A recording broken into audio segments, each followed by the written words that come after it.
और ये दौड़ते हुए मेजर गौरव आर्या की भी एंट्री स्टूडियो में आपसे मिलने के लिए, वो भी बेताब हैं।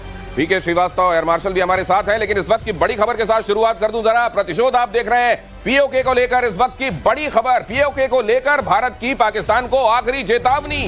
विदेश मंत्रालय ने कहा पीओके जल्द खाली करे पाकिस्तान।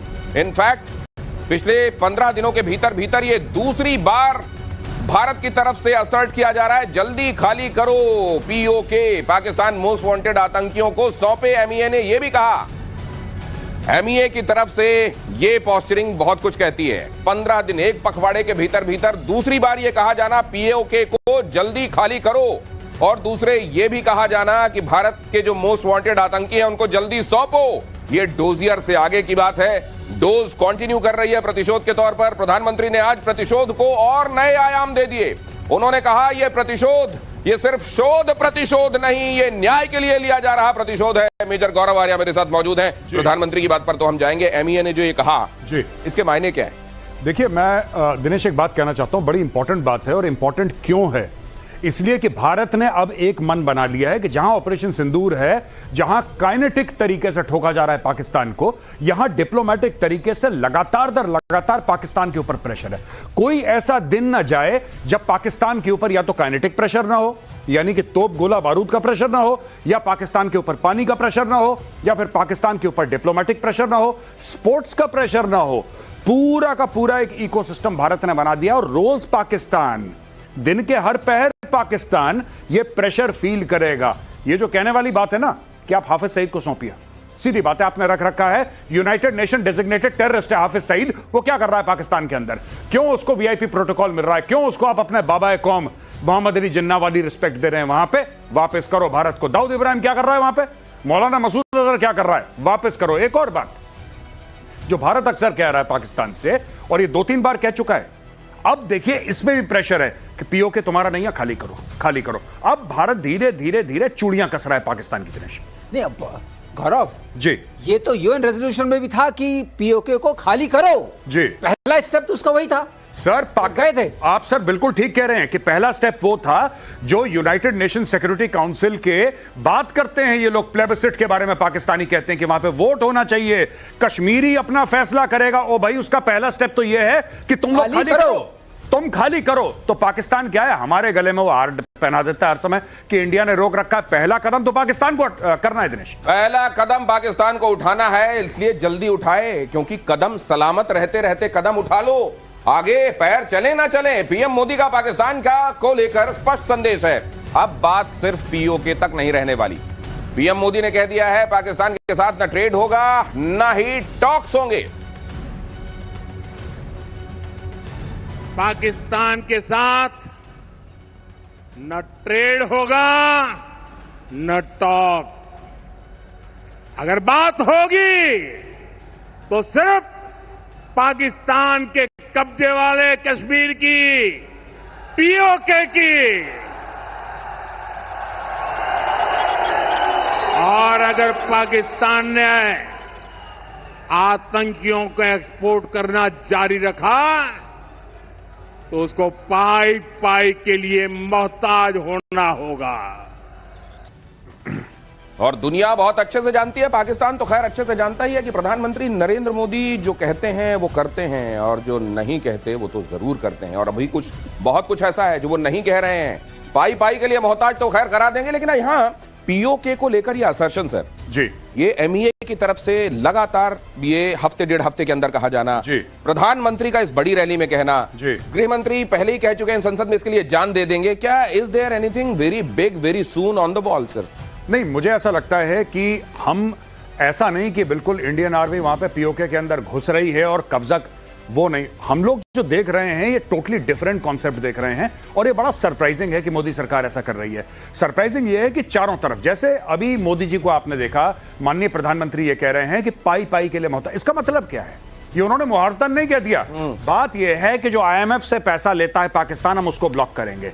जो वर्ल्ड बैंक से पैसा लेता है हम उसको ब्लॉक करेंगे। जितनी पाकिस्तान की फाइनेंशियल स्कीम्स चलती हैं हम उनको ब्लॉक करेंगे। हम चाइना पर भी प्रेशर डालेंगे कि पाकिस्तान मोहताज हो जाए पाई पाई के लिए। जितने चैनल से अभी तक वहां आतंकवाद के इस पौधे को खाद पानी मिलता रहा है उस सबको ब्लॉक किया जाएगा। ये देखिए बहुत अच्छा ग्राफिक्स हमारी टीम ने बनाया है। कूटनीति से, अर्थनीति से, मिलिट्री एक्शन तो खैर कही दिया गया है कि बंद नहीं होगा, ये थप्पड़ पड़ते रहेंगे। पीओके में बगावत चल रही है। वहां के लोग जो कह रहे हैं कि हमको तो भारत के साथ भैया मिलना है जल्दी, खैर उनको ये पहले कहा जा रहा है कि यहां से चलो, खाली करो। सर ये वहां को लेकर जो कॉम्प्लेक्सिटीज हैं, बहुत सारी चीजें ऐसी हैं जो कहा जा रहा है कि इसको व्यावहारिक रूप से भी देखना पड़ेगा, इस लिहाज से भी देखना पड़ेगा कि चाइना को वहां इन्वॉल्व करके पाकिस्तान ने अपने लिए शील्ड तैयार करने की कोशिश की है। इसको आप कैसे देखते हैं? दिनेश, पाकिस्तान सोचता है कि वो शील्ड तैयार कर रहा है। अब देखिए, आप एक ही चीज को देख लिए, PL-15 पाकिस्तान को दिया उसने, ये EW वल्नरेबल था जो उसको दिया। बहुत सीधा सवाल पूछता हूं सर, मान लीजिए पीओके को लेकर भारत ने कोई एक्शन किया, क्या चाइना का कहीं रोल देखते हैं? वो चुपचाप रहेगा, पीछे रहेगा, बैकफुट पर रहेगा? आप देखिए, हमें एक्शन करने की जरूरत नहीं पड़ेगी क्योंकि लीगली पीओके को पाकिस्तान को खाली करना है। ये तो यूएन की बात हो रही है ना, तो अर्थनीति भी है। लेकिन ये जो आप जिसको न्याय नीति बोलते हैं, अगर न्याय संहिता के हिसाब से भी देखिए तो पहली जिम्मेदारी है पाकिस्तान की पीओके को खाली करना। तो हम तो वही चीज मांग रहे हैं जो लिखी हुई है। मेजर गौरव आर्या को जोड़ना चाह रहे हैं बहुत जल्दी से सर। जी, मैं ये कहना चाह रहा हूं कि जो असदुद्दीन ओवैसी साहब ने बोला था ना कि अंदर घुस के बैठ जाओ, बिल्कुल ठीक वाली बात, जो बिल्कुल ठीक थी ओवैसी की। हम ये पहले भी कर चुके हैं एक बार। ये पाकिस्तानी पोस्ट पे जाके बैठ गए, पाकिस्तानियों को 4 थप्पड़ मारे, भगाए वहां से, कोई बड़ी बात नहीं है। मैं ये कह रहा हूं कि थोड़ा थोड़ा करके ले लो पीओके, अंदर घुस जाएगी सेना। और मैं इसलिए कह रहा हूं, ये कोई यहां पे मैं ऐसी बात नहीं कह रहा जो पहले नहीं हो चुकी है। आप किसी भी पुराने फौजी से पूछिए जो लाइन ऑफ कंट्रोल पे अपनी सर्विस दे चुके हैं, वो आपको यही बात बताएंगे कि पोस्टों पे बमबारी होती है और हम लोगों ने पोस्ट ले चुके हैं हम पहले पाकिस्तान से, कोई नई बात नहीं है। ये दोबारा ले लो। LOC के पार धीरे धीरे जाओ यार, और लेते जाओ अपने हिस्से का और बना लो एक दिन अपनी सरकार। ISI की बड़ी साजिश का खुलासा, पाकिस्तान हाई कमीशन में ISI का जाल, पाकिस्तान हाई कमीशन जासूसों का अड्डा। मुझे बहुत दुनिया जरा क्या कहा उन्होंने। इस एयरबेस को भी निशाना बनाने की कोशिश की थी, लेकिन वो इस एयरबेस को रत्ती भर भी नुकसान नहीं पहुंचा पाया। और वहीं यहां से कुछ ही दूर सीमा पार पाकिस्तान का रहीम यार खान एयरबेस है। पता नहीं आगे कब खुलेगा। आईसीयू में पड़ा है। भारत की सेना के अचूक प्रहार ने इस एयरबेस को तहस नहस कर दिया है। एयरबेस जो कहलाता था वो जमीन में इस हाल में पड़ा हुआ है कि वहां से कोई फ्लाइट संचालित नहीं हो पा रही है। 11 एयरबेस को बड़ा नुकसान पहुंचाया गया है। ऑपरेशन सिंदूर में तो ये फिर भी पीएम ने असल में एक राहत दी है कि केवल एक ही नाम लिया है, और उन्होंने ये भी कहा कि जहां वो मौजूद है उसके बारे में भी दावा किया गया था कि यहां नुकसान पहुंचाया गया। यहां तो कुछ नहीं हुआ, लेकिन रहीम यार खान का यार हाल बुरा है। ये जो रहीम यार खान या इस तरीके के तमाम एयरबेसेस खुद उनको अपना बेस वहां GHQ शिफ्ट करके दूसरी जगह जाने की जो पड़ रही है, ये वहां ठीक है बना दिए गए हैं फील्ड मार्शल जी। असल में हालात क्या है? देखिए भाई, सिंपल सी बात है दिनेश, मैं आपको एक बात बताता हूं। पाकिस्तान 2 चेहरे हैं। एक जो है सच, जो कि जनरल आसिम मुनीर या sorry field marshal Asim Munir को पता है, फील्ड मार्शल आसिम मुनीर को पता है कि हमारे साथ हुआ क्या है। पहली बात यह है। दूसरी बात यह है कि पाकिस्तानी कौम को लॉलीपॉप और चूरन खिलाने वाली बात है कि साहब हम जीत गए, सब लोग बोलो हम जीत गए, कम ऑन, सब लोग हाँ जीत गए। तो PSL में चल रहा है जीत गए। अच्छा, पाकिस्तानी कह रहे थे यार परसों तो हमारे घर के बगल में मिसाइल पड़ी थी, हम आज कैसे जीत गए? कह रहे नहीं, तुम्हें नहीं पता है। अगर आसिम मुनीर को फील्ड मार्शल बनाया है तो इसका कुछ ना कुछ कारण होगा, कुछ वजह होगी। यही तो वजह है। क्या वजह है? हम जीत गए, ये चल रहा है वहां पे। हम जीत गए। अब इनको खुद नहीं पता कि क्या हुआ, कैसे हुआ, लेकिन अब पाकिस्तान से आवाजें आ रही हैं धीरे धीरे कि यार भारत जब अपनी ब्रीफिंग देता है तो वो सैटेलाइट इमेजेस दिखाता है, वो प्रूफ दिखाता है। तुम्हारा प्रूफ कहां है? तो दूसरा कहता है तुम गद्दार हो, तुम सबूत मांग रहे हो अपनी फौज से, तुम गद्दार हो। ये सब चल रहा है वहां पे। अब वो जो यूफोरिया था, जो फेक क्रिएट, देखिए शुगर रश होती है ना, आप 4 चम्मच चीनी पी लीजिए तो आप में वो एनर्जी आ जाती है, लेकिन होती है 10-15 मिनट की। 10-15 मिनट, लेकिन 10-15 मिनट में भी ये जो आपने जहां से शुरुआत की बात है तो मैं उतनी ध्यान से सुन नहीं पाया। आपने जब फील्ड मार्शल कहा ना, अभी तक मेरा दिमाग वहीं घूम रहा है। और आप बता रहे थे कि ये जहां प्रधानमंत्री की मौजूदगी है, ये जगह बहुत खास है। क्यों बहुत खास है? क्योंकि यहाँ पर एक समर है, SAMAR। समर का नाम सुन के ही आपको समझ में आएगा, surface to air missile assured retaliation. विश्वसनीय प्रतिशोध। विश्वसनीय प्रतिशोध। ये प्रतिशोध की यहां भी खासियत है, जो देखते हैं आप उसकी क्रेडिबिलिटी अनमैच्ड है। खैर, ये जो है समर सर, समर ये किसका काम क्या है? ये समर ये है कि हमने खुद बनाई है, बल्कि इसको भारतीय वायुसेना ने बनाया है अपने ही सिस्टम से, इंजीनियरिंग सिस्टम से। और इसमें क्या बात है, जो हमारी एक्सपायर्ड मिसाइल्स थी R-27, R-73, उससे समर 1 और समर 2 बनाया और एयर डिफेंस में लगा दी। और उससे जो ड्रोन्स आपके हैं, जो लो लेवल मिसाइल्स आ रही हैं या आपके एयरक्राफ्ट आ रहे हैं, उसको इंगेज किया। और उसकी वजह से ये नाल पर हैं प्रधानमंत्री जी। नाल एयरफोर्स पर उन्होंने अटैक किया था, कुछ नहीं हुआ। तो आप सोचिए आत्मनिर्भरता कहां तक पहुंची है। इसे कहते हैं आत्मनिर्भरता। जो चीज हमारी एक्सपायर्ड होगी उसका भी इस्तेमाल किया और उससे भी मारा। Surface to air missile assured retaliation, विश्वसनीय प्रतिशोध। विश्वसनीय प्रतिशोध। आगे देखिए, बीकानेर से पीएम ने पाकिस्तान को आईना भी दिखाया। एटम बॉम्ब की गीदड़ भभकियों से अब भारत डरने वाला नहीं। आतंकी और आतंक वाली सरकार अलग नहीं है। आतंकवाद से निपटने के 3 सूत्र तय कर दिए हैं। पहला, भारत पर आतंकी हमला हुआ तो करारा जवाब मिलेगा। समय हमारी सेनाएं तय करेगी। प्रधानमंत्री नरेंद्र मोदी ने, आपको याद होगा, ऑपरेशन सिंदूर के बाद पहली बार जब जनता को उन्होंने एड्रेस किया था तो उन्होंने यही कहा था कि अब आतंकियों में और आतंक के रहनुमाओं में, आतंक को पालने वाली सरकारों में हम कोई फर्क नहीं करेंगे। और यह बात फिर से कहा जाना ये बताता है कि आने वाले दिनों में वो मशीनरी जो अपने आप को अलग कर लेती थी, ये कहती थी तो डीप स्टेट है, ये तो नॉन स्टेट एक्टर्स हैं, ये जो एक लिफाफे में सबको डाला है मेजर गौरव आर्य, इसका इंपॉर्टेंस बताइए। देखिए, इसका इंपॉर्टेंस ये है कि अभी तक पाकिस्तान क्या कहता था। पहली बात तो मना कर दो कि 26/11 का हमें कोई लेना देना ही नहीं है, भारत ने खुद कर लिया। दूसरी बार फिर पाकिस्तान कहता हां हमारे कुछ लोगों ने कराए, लेकिन हमारा कोई लेना देना नहीं है। कुछ हैं हमारे भूले भटके लोग, बहके हुए लोग, जैसे कि अजमल कसाब, राइट।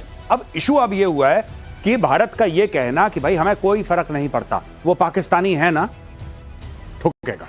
साफ सीधी बात है, तुम्हें पता था नहीं पता था, तुम्हारे स्टेट का लेना था देना था, इससे हमें कोई लेना देना नहीं। और एक और बात बड़ी अहम, अगर भारत के अंदर अटैक होता है, चाहे उसमें पाकिस्तानी डायरेक्टली इन्वॉल्व हो ना हो, अगर यह पता लग गया कि आपने इंडोक्ट्रिनेशन कराए, आपने ट्रेन कराए, आपने फाइनेंस कराए, आपने इक्विप कराए, फिर भी ठोकेंगे पाकिस्तान को। तो यह क्लियर कर दिया अब पाकिस्तानी सरकार भारत के रिटेलिएशन से सिर्फ यह कह के कि साहब हमें पता नहीं था किसने कर दिया, अब वो चैप्टर खत्म कर दिया। असल में भारत ने ना बहुत सारी एम्बिग्विटीज अब दूर करनी शुरू कर दी जी। जब तथ्य सामने है, जब सच्चाई इतने बड़े बड़े फॉन्ट साइज में लिखी हुई आपके सामने आ रही है, तो उसको नकारा क्यों जाए। ये जरा देखिए, वो ग्राफिक्स एक बार फिर से प्ले कीजिए जो हमारी टीम ने बनाया, शानदार काम किया है। क्यों आतंक को पालने वाली ये सरकार है, वो देखिए। वो इबारत जो आपको यहां टीवी में छोटी दिखाई दे रही ना, इतनी बड़ी बड़ी इबारत दुनिया के सामने लिखी हुई। पीके श्रीवास्तव सर, इस इबारत को अब स्वीकार करके जो व्यवहार उनके साथ किया जाना है वो तय कर देना, ये मुझको लगता है बहुत बड़ी उपलब्धि है देश की। ये उपलब्धि नहीं, ये बहुत बड़ा पैराडाइम शिफ्ट है।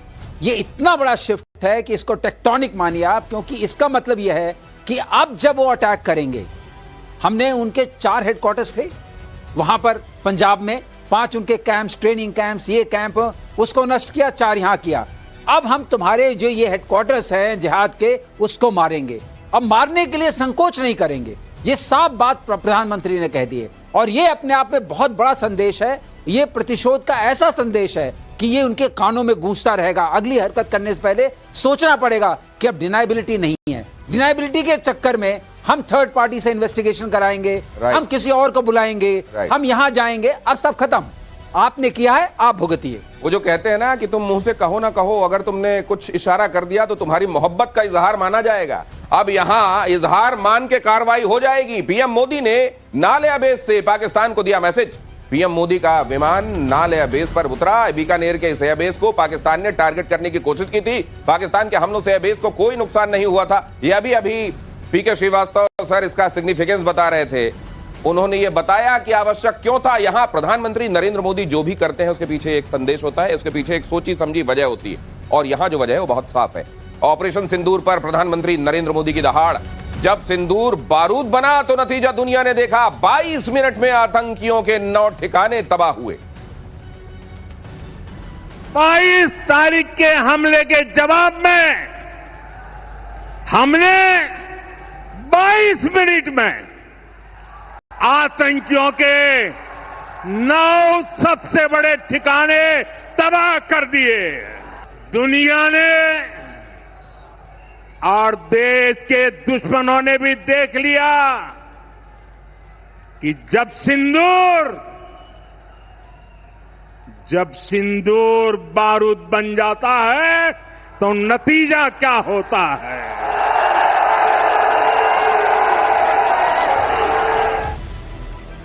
ये किसी आतंकवादी घटना के बाद न सिर्फ उसका प्रतिकार, उसका प्रतिशोध, न्यायपूर्ण प्रतिशोध, और उसके बाद उस बात का हवाला देते हुए उन तमाम जगहों पर जहां पर किसी ना किसी तरह का सिग्निफिकेंस है, वहां प्रधानमंत्री की मौजूदगी बताती है कि अब आतंक की कोई घटना यूं ही नहीं हो जाने दी जाएगी। और उसके बाद जो कार्रवाई पहले हम देखते थे वैसा नहीं होगा। इस बार जो होगा उसकी गूंज, उसका रिवर्बरेशन सुनाई देता रहेगा। ये इस जगह पर मौजूदगी जी, ये तो इस बात को तो आपके यहां देख लो, सब कुछ सलामत है। तुम्हारे यहां तुम तस्वीर भी मॉर्फ कर करके लाते हो, लेकिन ये बताना कि अब ये जो सिंदूर है मेरी रगों में ये गर्म खून की तरह बह रहा है, इसका मतलब क्या है? देखिए, इसका मतलब सिर्फ ये है कि जो सर ने बताया ना कि पैराडाइम शिफ्ट हो गया है भारत की सोच में। ऑपरेशन सिंदूर का सबसे बड़ा जो टेक अवे ये नहीं है कि हमने आतंकी ठिकाने ध्वस्त कर दी और उनकी एयरफील्ड तबाह कर दी। That is number 2। नंबर 1 यह बात है कि पूरे भारत की सोच बदल गई कि पहले तुम हमला करोगे, फिर हम देखेंगे, फिर हम तुमसे अपील करेंगे, फिर हम दलील करेंगे, फिर हम वकील करेंगे। ये सारे के सारे चैप्टर बंद हो गए हैं। अब फैसला भी हम करेंगे, जज भी हम हैं, फांसी की सजा भी हम ही देंगे तुम्हें, और वकील भी हम हैं, सब कुछ हम हैं। हमें और किसी की जरूरत नहीं है। किसी का रेटिफिकेशन, किसी का वैलिडेशन भारत को नहीं चाहिए कि अमेरिका से पूछो, चाइना से पूछो, इससे पूछो। अब कश्मीर में या भारत के किसी भी कोने में कुछ होता है तो पाकिस्तान में आग बरसेगी, इसका यह मतलब है। और इसका यह भी मतलब है कि ये हालात आने दिए गए हैं कि आज हमको न्याय के लिए खुद कदम उठाने पड़ रहे हैं। न सिर्फ इसके लिए पाकिस्तान जिम्मेदार है, बल्कि इसके लिए वो इंटरनेशनल बॉडीज भी जिम्मेदार हैं जिनको अपना रोल निभाना चाहिए था, और मुझको लगता है जो रिडंडेंट हैं। जी, आप क्या मानते हैं, यूनाइटेड नेशंस ने अपनी भूमिका ठीक से निभाई है इस मामले में? यूनाइटेड नेशंस ने कब अपनी भूमिका ठीक से निभाई है? यूनाइटेड नेशंस के हाथ में कुछ नहीं है, उसके पल्ले कुछ नहीं है। 1945 के बाद बनाई गई ऑर्गेनाइजेशन है जो उस समय का सच, आज से 80-85 साल पहले का सच बताती हैं ये organisations. They are not relevant today. Gaurav ने जो बोला उसको मैं लेना चाहूंगा आगे। यूनाइटेड नेशंस को अपने आप को री इन्वेंट करना पड़ेगा। ये री इन्वेंशन बहुत जरूरी है क्योंकि अब ताकतें डिफरेंट हो गई हैं, इकोनॉमिक पावर्स डिफरेंट हो गई हैं, पॉपुलेशन की ग्रेविटी अलग हो गई है, लोगों की इच्छा अलग हो गई है।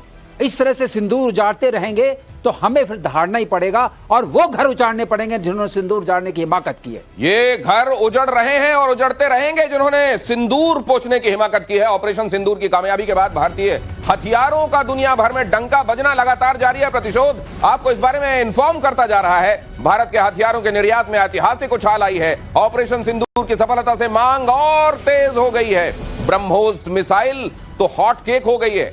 ब्रह्मोस मिसाइल, सर आपने इसमें भी बड़ी भूमिका निभाई है ब्रह्मोस के भी डेवलप होने में। जरा बताइए सर, क्यों है इतनी हॉट केक? ब्रह्मोस की सबसे खास बात यह है, एक बताना चाहूंगा मैं, ये जो इसका आर्मर है जिसको बोलते हैं, जो पियर्सिंग आर्मर है, ये क्या करता है, अगर 30 फुट की मिट्टी भी ऊपर हो तो घुस के नीचे मारेगा। 30 फीट तक? 3 फ्लोर लगभग 3 फ्लोर। और अगर कंक्रीट हो, हार्ड एंड कंक्रीट हो तो 10 फुट तक मारेगा। तो आप समझिए बचोगे कहां? बंकर मुनीर, फील्ड मार्शल, ये उसके फील्ड मार्शल बंकर के अंदर भी नहीं बचेंगे। आपको क्यों लग रहा है कि वो अपना हेडक्वार्टर शिफ्ट कर रहा है? देखिए ना, उसका हेडक्वार्टर एक बिल्डिंग में है। ब्रह्मोस घुस जाएगा, यहां से आपने बटन दबाया, बोला हर हर महादेव, घुस गया अंदर। वो कुछ नहीं कर सकता, उसके एयर डिफेंस सिस्टम उसको पकड़ नहीं पाते, वो डाउन नहीं कर पाते। वो क्यों पहाड़ के अंदर घुस रहा है? वो क्यों कह रहा है कि मरगला हिल्स के अंदर अपना हेडक्वार्टर ले जाऊंगा? कि पहाड़ तो नहीं तोड़ पाएगा ना कम से कम ब्रह्मोस, तो पहाड़ के अंदर बिल खोद के घुस गया वो। ये है चक्कर। किराना भी दिखा दिया है तब भी मरगला, एक तो मरगला, अरे बड़े मरगिल्ले आदमी हो यार, ये मरगिल्ले टाइप के आदमी को कहा जाता है। वही मरगला, ये नहीं, ये मरगला पहाड़ी जो है वहां जाके आदमी अपने आप को सेफ मान रहा है किराना का हाल देखने के बाद भी। दिनेश लेकिन एक बात और है, वो आदमी जो इतना सेल्फिश हो कि सिर्फ अपने को सेव करने की सोचे, अपनी जनता का क्या, अपने आवाम का क्या, अरे सैनिकों का क्या, सैनिकों का क्या, बंकर के अंदर घुसा हुआ था जब सब कुछ हो गया, पूरा तूफान निकल गया तब बाहर तो मुझे इनके आवाम से कहना चाहिए, ऐसे air marshal, field marshal, air marshal, water marshal, field marshal, अरे हटाओ इनको, क्या करना है, ये किस काम के आपकी रक्षा की इन्होंने की नहीं। अरे आपके यहाँ के मार्शल से अच्छा तो हमारे यहाँ के मार्शल नाम का एक वाहन होता है। बहरहाल भारतीय हथियारों ने तोड़े सारे रिकॉर्ड, आयात के मुकाबले रिकॉर्ड स्तर पर निर्यात, भारतीय हथियारों का निर्यात 34%। और भारत के रक्षा मंत्री ने एक ट्वीट के जरिए ये भारतवासियों को बताया भी है कि पहले जहां आयात हुआ करता था अब निर्यात पर जोर है, हम दुनिया भर को दे रहे हैं। ये इससे तो मिलिट्री इंडस्ट्रियल कॉम्प्लेक्स चलाने वाला दादा बड़ा थर्राया होगा। बहुत ये बहुत बड़ी बात है। आपके इसमें यह शो करता है कि आपके वैज्ञानिकों, आपके इंजीनियर्स, आपके प्रोडक्शन की क्षमता, इन सब को मिलने के बाद और आपकी सोच, भारत सरकार की सोच, अगर आत्मनिर्भरता की सोच नहीं होती तो कुछ भी नहीं होता। अगर वो हो रहा है और आपका सामान की ब्रांडिंग हुई, अरे ऑप सिंदूर में जो हमारा नुकसान हुआ, लेकिन एक जरूर स्टैंडिंग आई पूरे ग्लोबल स्टेज पर कि हम अपनी रक्षा खुद कर सकते हैं, अपने शस्त्रों से कर सकते हैं, अपने वीरों से कर सकते हैं। हमें कोई उधार के लोग नहीं चाहिए, चाइना के पास जाके गिड़गिड़ाना नहीं है, अमेरिका के पास जाके रोना नहीं है। आप जो न्याय करना होगा हम खुद करेंगे अपनी शक्ति के साथ। यहाँ पर आप देख रहे हैं हम असल में आयात और निर्यात का जो पहले स्थिति थी उसमें अभी जो गिरावट आई है और जो निर्यात में बढ़ोतरी हुई है वो हम दिखा रहे हैं। निर्यात 34% से बढ़ा है, आयात 21% से कम हुआ है। हालांकि इधर जो निर्यात के खेमे में आप देख रहे हैं वो पहले हमारे भारत की तरफ से बाहर से आयातित मशीन आप देख रहे हैं, वो सिर्फ एक सांकेतिक रूप से आपके सामने रखा गया है कि हमारा खेमा ये है। उन खेमों में जो मैन बिहाइंड द मशीन्स हैं या साइंटिस्ट बिहाइंड द डेवलपमेंट हैं, वो तमाम लोग ऐसे हैं जिनका लोहा आज दुनिया मान रही है। और दूसरी तरफ आप देख रहे हैं चाइना का क्या हो रहा है, पाकिस्तान ने उनकी क्या थू करवाई है। जरा देखिए भारतीय हथियारों की मांग से प्रोडक्शन कैसे बढ़ा, 1,27,000 करोड़ रुपए का उत्पादन, ये आप देख रहे हैं। जरा ये महत्वपूर्ण खबर है, देखिए जरा, भारतीय हथियारों की मांग से उत्पादन बढ़ा है। जाहिर है आपको उत्पादन बढ़ाना पड़ेगा, मैन्युफैक्चरिंग बढ़ानी पड़ेगी। अगर बाहर से भी आपको ऑर्डर लेने हैं तो आपको फिर अपनी मशीन को और ज्यादा चलाना होगा। और ये बताता है कि आप पर दुनिया का भरोसा बढ़ रहा है। आप ये जो भारत कहता है कि जब भारत का मंगल होता है या भारत का उदय होता है तो दुनिया का मंगल होता है, दुनिया का उदय होता है। मेजर गौरव आर्या जी, ये अब दिखाई दे रहा है कि भारत के ऊपर लोगों का भरोसा और बढ़ रहा है। मैं बता रहा हूं, सर बगल में खड़े हैं, he'll be able to better tell। ये बड़ा इमोशनल मोमेंट है। It's not about import and export. ये क्या है कि हम लोग जब फौज में गए थे तब से सुन रहे हैं आकाश आकाश आकाश, हमने सुना, कुछ लोगों ने देखा भी, राइट। मैंने कभी आकाश सिस्टम चलाया नहीं क्योंकि मैं एडी में नहीं था, मैं तो इन्फेंट्री में था। आज की तारीख में जब दुनिया कह रही है कि आकाश आकाश, तो ऐसा लगता है कि जैसे अपने कोई घर का ना, अपने कोई घर का उसको नोबेल प्राइज मिल गया। वो एक फीलिंग ऑफ प्राइड आती है। और सर ने तो बनाया वो सिस्टम, तो सर बेहतर बता पाएंगे, लेकिन दैट सेंस ऑफ प्राइड। अच्छा, ये आकाश मिसाइल के बारे में, ये ब्रह्मोस के बारे में बात कर रहे हैं। So it is more than these figures. ये तो आंकड़े हैं ना आपके, ये जो आंकड़े हैं कि आयात इतना, फलाना, निर्यात, ठीक है, अच्छी बात है, लेकिन global acceptance, made in India product, design by Indians. भाई भारतीय दिमाग, made in India by Indians. आज दुनिया कह रही है लाइन लगा के कि हमें आकाश खरीदना है। इससे और बड़ी बात क्या हो सकती है? और भारतवासियों में वो कॉन्फिडेंस इंस्टिल करना, ये भारत की लीडरशिप इस समय कर रही है। भारतीय हथियारों में ब्रह्मोस की सबसे ज्यादा मांग, 15 देशों से ब्रह्मोस मिसाइल की डिमांड, नेटो के कई देशों से ब्रह्मोस की डिमांड। भारत फिलीपींस को ब्रह्मोस की 2 खेप भेज चुका है। वाह दिनेश, इसका एक फायदा और होता है, ये जो हम एक्सपोर्ट करते हैं, तो अगर हमें कभी जरूरत पड़ी और हम कभी किसी वॉर सिचुएशन में आए तो हम एक्सपोर्ट को सिर्फ बंद करना है, सर्च कैपेसिटी जो हम बोलते हैं वो ऑलरेडी इनबिल्ट होती है।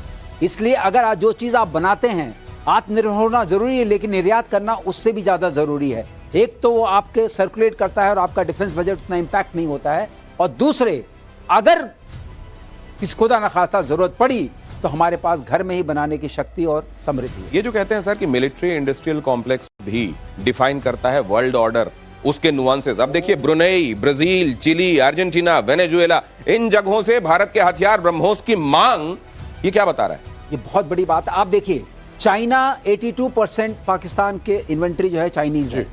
अब उसका इंपैक्ट क्या हुआ? चाइनीज अपनी इन्वेंट्री लेके चला, हम अपनी इंडिजिनस इन्वेंट्री लेके चले, वो इन्वेंट्री तबाह हो गई। आज उनको कम से कम $4 बिलियन का नुकसान हुआ है। ये आकाश एयर डिफेंस मिसाइल से आर्मेनिया को दिया जा रहा है, आर्मेनिया बड़ा खुश हो गया। ये आकाश तो आपने डेवलप किया है सर, ये आकाश में क्या कामयाबी की इबारत लिख दी है आप लोगों ने? बहुत बड़ी। मैं आपको बताता हूं, इतनी आप कहते हैं ना उम्मीद से दुगना, कि बैटलफील्ड सिचुएशन में अगर आप प्रूव करते हैं वही सिस्टम आपका सही सिस्टम होता है, क्योंकि आफ्टर ऑल ये सिस्टम बने बैटल के लिए, वॉर के लिए, उसमें प्रूव करना पड़ता है, और चाइनीज सिस्टम फेल हो गया। आज आप देखिए, जो चाइनीज एक था, हम लोग बार बार कहते थे कि हम चाइना से निपट लेंगे, कई बार ऐसी डिबेट हुई है, आप चिंता नहीं करिए, हम चाइना से निपट लेंगे। लोग कहते हैं चाइना ने ये बना लिया, रॉकेट की उसकी अपनी एक अलग फौज है, यूएवी की अलग फौज है, इसकी अलग फौज है, लेकिन चाइना का कोई भी इक्विपमेंट बैटल टेस्टेड नहीं है।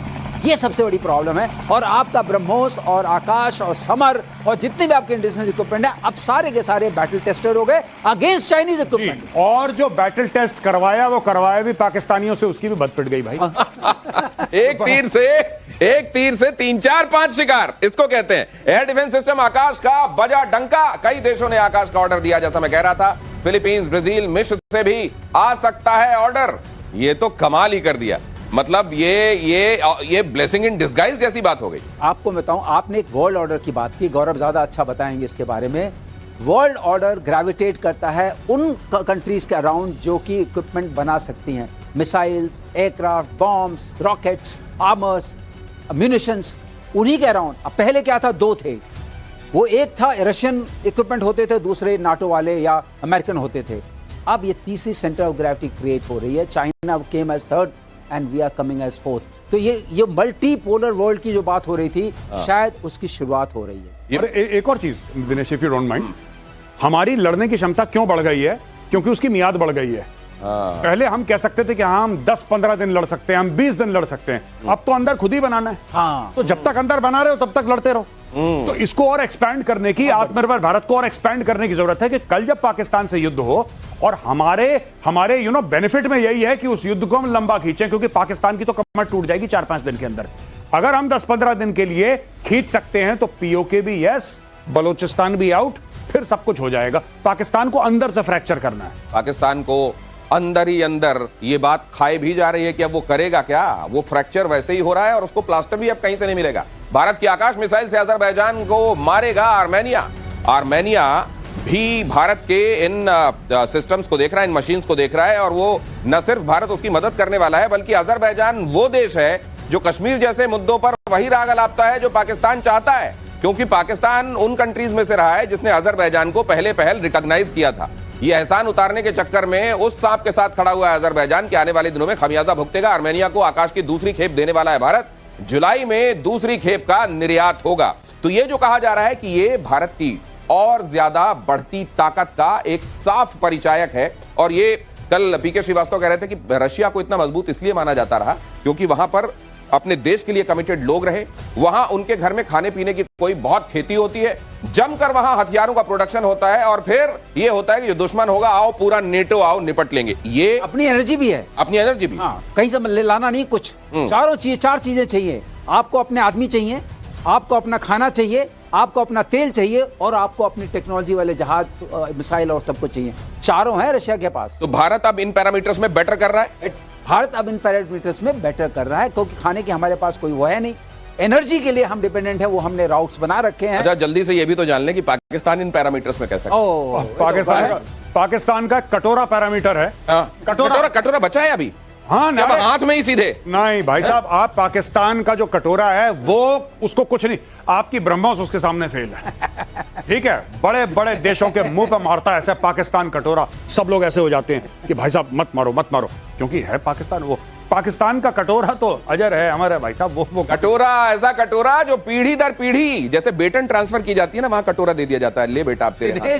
ये अपने मंत्री कह रहे थे कि जब हम जाते हैं कहीं तो लोग डर जाते हैं कि कहीं मांगने तो नहीं आए। मांगने तो भारतीय ड्रोन की मांग में तेजी। मिडिल ईस्ट, दक्षिण पूर्व एशिया से मांग। 2030 तक ग्लोबल लीडर बनने का लक्ष्य। ड्रोन टेक्नोलॉजी पूरे वॉर लैंडस्केप को बदल देने वाली टेक्नोलॉजी, और अगर उसमें भारत अपने आप को यूं उभरता हुआ एक पावर बना रहा है, तो निश्चित रूप से फिर भारत के आगे बाकी शक्तियों को भी अब महत्व के साथ विचार करना होगा। मेजर गौरव आर्य, नहीं बिल्कुल, ये देखिए ड्रोन में हम लोगों ने काफी लेट इसमें हमने एंट्री करी, लेकिन जब हमने फैसला कर लिया तो अब हम बात कर रहे हैं ग्लोबल लीडर बनने। सर एक बड़ी खबर आ रही है, वो जरा अपने दर्शकों को बता दूं, जरा देखिए ये बड़ी खबर, इस वक्त की बड़ी खबर। प्रतिशोध में किश्तवाड़ में आतंकियों को सेना ने घेर लिया है। सुरक्षा बलों और आतंकियों के बीच में मुठभेड़।